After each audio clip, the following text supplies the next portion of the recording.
आपके लिए लाए हैं एक आज बेहतर कहानी। कहानी को पूरा जरूर सुनिएगा। कहानी को पूरा सुनिए, बीच में मत छोड़िएगा, जिससे आप एक गरीब की मदद कर सकेंगे। और अंत में चैनल को लाइक और सब्सक्राइब कर दीजिएगा। अब सुनिए कहानी। गांव के एक शांत कोने में, जहां मिट्टी का आंगन धूप में तपता था, 10 साल का एक छोटा लड़का आर्यन खेल रहा था। उसके छोटे छोटे पैरों में जो चप्पल थी वह अब टूट चुकी थी, उसकी चमड़ी उधड़ गई थी। लेकिन आर्यन को इसकी परवाह नहीं थी। उसकी पूरी दुनिया उस मिट्टी की गेंद के चारों ओर घूमती थी और उसकी मां की प्यार भरी मुस्कुराहट में सिमटी हुई थी। आंगन के एक तरफ उसकी मां सरिता बैठी हुई थी। उसके हाथों में गोबर था, जिसे वह धीरे धीरे थपथपाकर उपले बना रही थी। आपकी एक नज़र किसी का भविष्य संवार सकती है। एक छोटी सी बच्ची पढ़ना चाहती है, सपने देखती है, लेकिन आर्थिक तंगी उसकी राह में दीवार बन गई है। ना किताबें हैं, ना स्कूल की फीस भरने के लिए पैसे। अगर आप ये वीडियो अंत तक देखेंगे तो शायद आपकी संवेदना से उसकी दुनिया बदल सकती है। आपका छोटा सा सहयोग उसके जीवन की सबसे बड़ी उम्मीद बन सकता है। कृपया वीडियो को अंत तक देखें और बच्चे की पढ़ाई में मदद करें।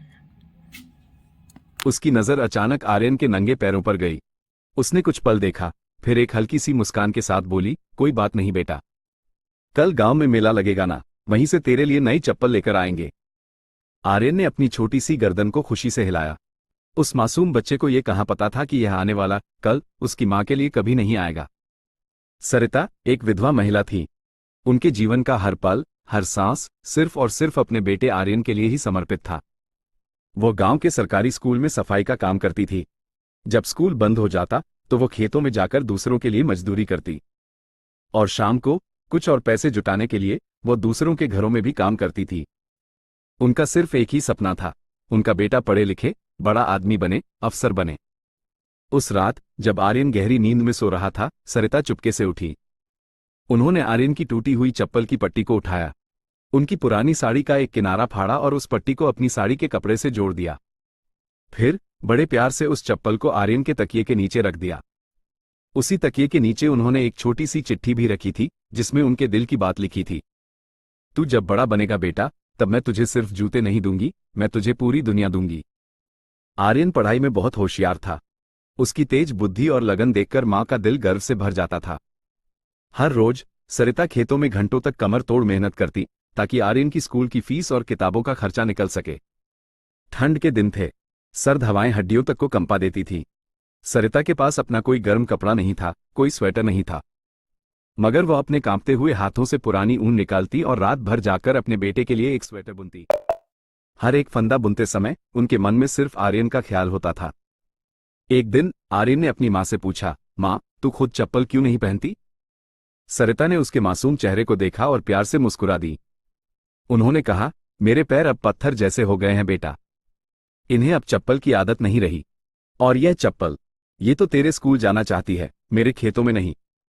समय धीरे धीरे पंखों पर उड़ता गया। आर्यन ने अपनी 10वीं की कक्षा में पूरे गांव में सबसे ज्यादा अंक प्राप्त किए। हर तरफ उसकी प्रतिभा की चर्चा थी। सरिता की आंखों में खुशी के आंसू थे। यह उनके बरसों की तपस्या का फल था। उन्होंने बिना किसी हिचकिचाहट के अपने छोटे से खेत को गिरवी रख दिया, ताकि अपने बेटे को शहर भेज सकें, इंजीनियरिंग की पढ़ाई के लिए। जब आर्यन बस में बैठने जा रहा था, उसने आखिरी बार अपनी मां को देखा। वह आज भी नंगे पैर खड़ी थी। उनकी आंखों में ढेर सारा प्यार और थोड़ी सी उदासी थी। आर्यन की आंखें भर आईं। उसने अपनी मां से कहा, मां, जब मैं अगली बार घर आऊंगा तो मैं तेरे लिए सबसे सुंदर चमचमाते हुए जूते लेकर आऊंगा। सरिता ने अपने बेटे के माथे को चूमा और कहा, मुझे जूते नहीं चाहिए बेटा, बस मुझे तेरी तरक्की देखनी है, तेरी ऊंचाई देखनी है। शहर में जिंदगी की रफ्तार बहुत तेज थी। आर्यन ने अपनी पढ़ाई पूरी की। उसे एक बड़ी कंपनी में अच्छी नौकरी मिल गई। उसने शहर में एक छोटा सा फ्लैट खरीदा, फिर एक कार भी ले ली।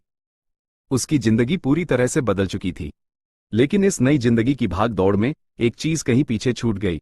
मां की प्यार भरी चिट्ठियां, मां की यादें, और वह वादा जो उसने बस स्टैंड पर अपनी मां से किया था। मां लगातार उसे चिट्ठियां लिखती रहीं। हर चिट्ठी में गांव की मिट्टी की खुशबू होती थी, उनके अकेलेपन की उदासी होती थी, और उनके बेटे से मिलने की गहरी आस होती थी। उन्होंने लिखा था, बेटा, खेत की मिट्टी अब भी वैसी ही है, बस तुझसे मिलने की आस हर रोज और गहरी होती जा रही है। लेकिन आर्यन कभी उन चिट्ठियों का जवाब नहीं दे सका। शायद काम की व्यस्तता थी, या शायद उसने अपनी भावनाओं को कहीं पीछे छोड़ दिया था। फिर एक दिन एक और चिट्ठी आई, पर इस बार वो माँ की नहीं थी। वो रामू चाचा की चिट्ठी थी। बेटा, सरिता अब इस दुनिया में नहीं रही। तू अब बहुत बड़ा आदमी बन गया है। अब तो तेरे गांव आने का समय है। तेरी माँ। तेरी माँ अब भी नंगे पैर ही सो गई।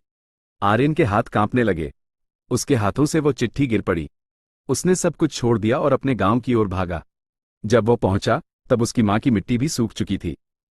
गांव के लोगों ने उसे देखा और धीमी आवाज में कहा, तू बहुत देर से आया बेटा। आर्यन चुपचाप गांव की एक छोटी सी दुकान पर गया। उसने वहां पर सबसे चमकते हुए सबसे सुंदर जूते खरीदे। फिर वो धीरे धीरे अपनी माँ की कब्र पर गया। वो कब्र के पास बैठ गया और उन नए जूतों को अपनी माँ के पास रखकर फूट फूट कर रो पड़ा। माँ, देख, मैं तेरे लिए जूते लाया हूं। अब तो पहन लेना। अब तो आ जा माँ। उस शांत माहौल में आसमान से हल्की बारिश की कुछ बूंदें गिरी, जैसे माँ ने आसमान से अपने आंसुओं से जवाब दिया हो। उस दुखद दिन के बाद आर्यन ने अपने जीवन का सबसे बड़ा निर्णय लिया। उसने अपने गांव में एक स्कूल खोला, अपनी माँ के नाम पर, सरिता पब्लिक स्कूल। उस स्कूल में हर बच्चे को साल में एक बार नए जूते और किताबें मुफ्त में मिलती थी। स्कूल की एक दीवार पर एक बड़ी सी पट्टिका लगाई गई थी, जिस पर बड़े अक्षरों में लिखा था, जो माँ अपने पैरों को जला देती है, वो बेटे की उड़ान को कभी रुकने नहीं देती। आज आर्यन करोड़ों का मालिक है। उसके पास सब कुछ है जो एक इंसान चाहता है। पर जब कोई उससे पूछता है, आपकी सबसे कीमती चीज क्या है, तो वो अपनी जेब से एक पुरानी साड़ी की फटी हुई पट्टी निकालता है और नम आंखों से कहता है, यह मेरी माँ की चप्पल की पट्टी है। इसी ने मेरी उड़ान की शुरुआत की थी। कहानी का संदेश। ये कहानी सिर्फ एक माँ और बेटे की कहानी नहीं है। ये हर उस माँ की कहानी है जो खुद के सपनों और अरमानों की कुर्बानी देकर अपने बच्चों के लिए एक सुनहरा भविष्य बनाती है। वो खुद नंगे पांव चलती है ताकि उसका बच्चा ऊंचे जूतों में चल सके।